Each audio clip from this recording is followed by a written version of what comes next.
Good day, sir. My name is Teniola, and today I'll be showing you a presentation on greenhouse gases.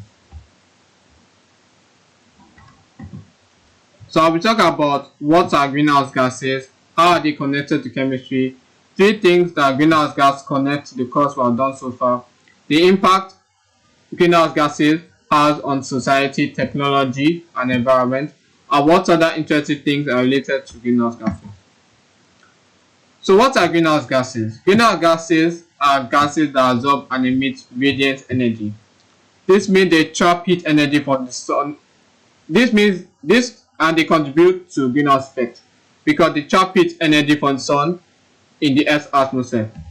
We can see this from this picture here that shows that solar radiation is absorbed by the Earth's passing through the Earth's atmosphere and is absorbed by the Earth's surface, which warms the Earth, and then some of the radiation passes through the atmosphere. Some of it is emitted from the Earth's surface, and some of it is just some of it is trapped in the Earth's atmosphere. So the radiation that is trapped is because of greenhouse gases, and that contributes to greenhouse effect. The primary greenhouse gases are carbon dioxide, which is CO2, methane, which is Na3, nitrous oxide, which is N2O, and fluorinated gases, which is for example hydrofluorocarbons, HFCs. The main sources of greenhouse gases are industrial processes, combustion of fossil fuel, deforestation. So how are greenhouse gases related to chemistry? First of all, methane, which is part of the organic family called alkenes, is a greenhouse gas, and as you can see from my picture here, methane is one of the first 5 hydrocarbons in the alkene family. Then production of cement, which is a secondary source of greenhouse gas because it produces CO2, which is carbon dioxide. It does a chemical reaction involving limestone with clay and hydrated calcium sulfate, which is also called gypsum in this picture here, in a kiln. So as you can see from my picture here, limestone is carried by a excavator, and the limestone is now grinded, and then it now mixed with sand and clay, and now goes to more machine where it mixes with gypsum or hydrated calcium sulfate in a kiln. The kiln is just to speed up the rate of reaction because the kiln produces so much heat, and that helps in the production of cement. Now, how are greenhouse gases related to chemistry? Again, greenhouse gases are gaseous compounds, and that means we can draw the Lewis structure of greenhouse gases. For example, here is the Lewis structure of carbon dioxide, and this will help us explain the bonding between greenhouse gases. So another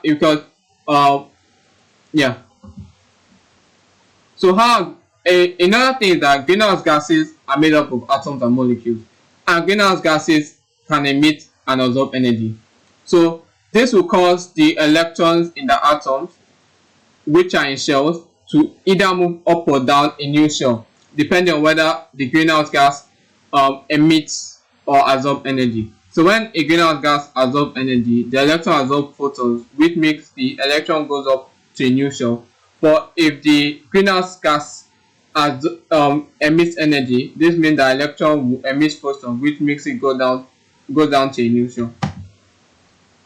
So how are greenhouse gases related to the course we have done so far? So I first related it to types of reactions. In unit 3 and 4, we learned about types of reactions, decomposition, synthesis, combustion. And I researched that carbon dioxide and nitrous oxide are made from combustion reactions. Carbon dioxide is made of combustion reaction of fossil fuels, and it has to be a complete combustion reaction first of all. So, like for example, here are some fossil fuels reacting with oxygen to produce carbon dioxide and water. Nitrous oxide is another example, but it depends on the fuel. Some fuels that can be used are coal and oil and natural gas. Methane is another example of greenhouse gas and produced by decomposition, which is done without oxygen, and it is done underwater with vegetable matter. So that means like seaweed and so on and so forth. Greenhouse gas is also related to chemical bonds. So in unit 3, you learned about type of bonds, ionic and covalent. Greenhouse gases have bonds that are example of covalent bonds, and this is because greenhouse gases are made of two non-metals that are bonded together. Example is CO2, which is carbon bonded to two oxygen atoms. As learned in also unit 1, electrons are arranged in shells. So since greenhouse gases are made of atoms, this means the electrons are arranged in cells because of the fact that electrons can only release a certain amount of energy at a time. This further explains why electrons either move up, down or up into a new shell depending on whether greenhouse gases emit or absorb energy. So when the greenhouse gas absorb energy, this means that the electron will go up a new shell because it can now release higher energy than it was releasing before. But if the greenhouse gases emit energy, this means that the electron will go down a new shell, and this is because the electron can now release lower energy than it was releasing before. How has greenhouse gases impacted our environment? Greenhouse gases has caused acid rain, which can lower pH in water, kill aquatic life, and kill trees and plants. Like you can see here, these trees are barren with no leaves because of greenhouse gas, because of acid rain. It can also cause unpredictable weather conditions, which could cause disruption in food chains. Like for example, for plants, a wildfire could start because of global warming, which results in higher temperature, and that results in unpredictable and extreme weather conditions, and that will cause harm to plants, and it will also have a detrimental effect on the ecosystem as well. Okay, so how has it affected society? It leads to air pollution and smoke, because which can contribute to respiratory disease, as you can see here, chest pains, coughing. It could cause acid rain, which could disfigure famous statues and could irritate the eyes and throat. As you can see here, this famous statue is disfigured because of acid rain. It could also cause extreme weather conditions, which can also affect humans, because like for example, let's say extreme flooding, that can cause like destruction in people's homes, death, injury, and maybe PTSD. They survive. So how has it impacted our technology now? So it has caused scientists to develop new energy technologies, which can be used as an alternative energy resource or used to minimize the emission of greenhouse gases. I say an alternative energy resource because like combustion of fossil fuels can also help to produce energy. So like for example, solar panels and wind turbines have been able to like produce energy without us using fossil fuels.